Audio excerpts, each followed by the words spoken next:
I want to share a story about this time I was at the doctor's office and how it kind of proves that telepathy and time, meaning the past, present, and future, all being the same thing, are one and the same. They're opposite sides of the same coin. So I was sitting in the doctor's office. I was at the chiropractor, filling out like paperwork before the appointment. So I wrote my name, my birthday, and I'm walking up to the receptionist. And as I put the clipboard down on her desk, I get this sudden overpowering urge that she's going to tell me she has the same birthday as me. And sure enough, seconds later, she tells me, "Oh wow, we have the same birthday." And it was just amazing. It was profound. I think about it to this day.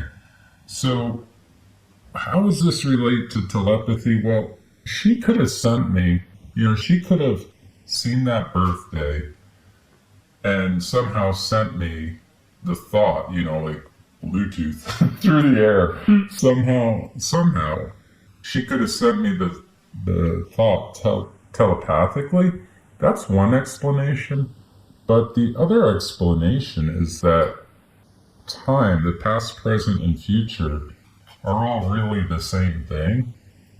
And if they're the same thing, it's almost like time could get a little bit skewed and be like a little bit like the past can be a little bit delayed, or modern physics is saying that things that you do today actually affect the past. How is that possible? Well, this woman was talking about like a river representing time and it's flowing in one direction. And then if you put a stick in the river, that stick kind of is like a ripple where there's like backflow behind the stick where time is like a little slower. And then it's almost like you could have like a precognition type thought in that moment. I'm wondering if that's what telepathy is. Does that make sense?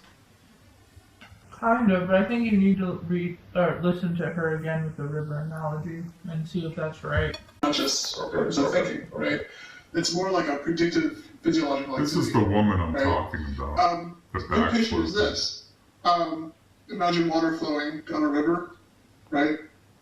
This is time flowing in a conscious experience. Right? This is everything about the flow of time, right?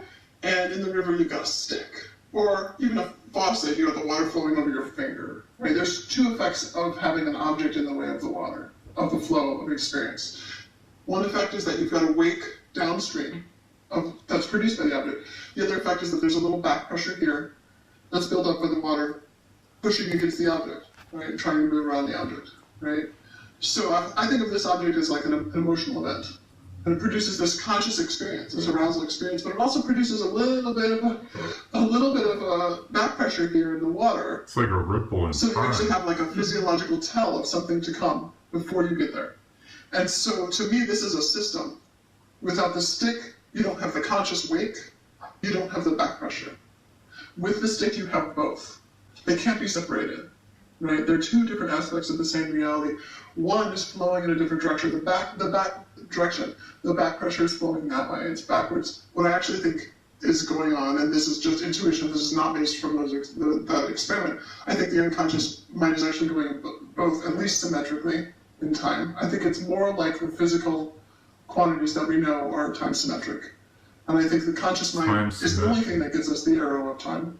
And certainly the conscious mind is what allowed us to define the second law of thermodynamics. We say, it makes sense because when I drop a So that's exactly what I'm talking about. When I say the stick, she's even saying there's time is not symmetric. Yeah, she's almost saying like time is both places at once. She's saying the past, present, and future are all the same thing. There's just a stick there, which is our consciousness. Yeah. Versus our subconsciousness. So my subconsciousness knew that my subconsciousness knew the receptionist was going to ask that question. So that was like the back pressure behind the stick. And then downriver is when that event actually happened. So behind the stick was like my subconscious that I knew she would say. downriver's the conscious thing when she actually said it. And that's the same exact thing. You could say that's the same as telepathy. You could explain it both ways.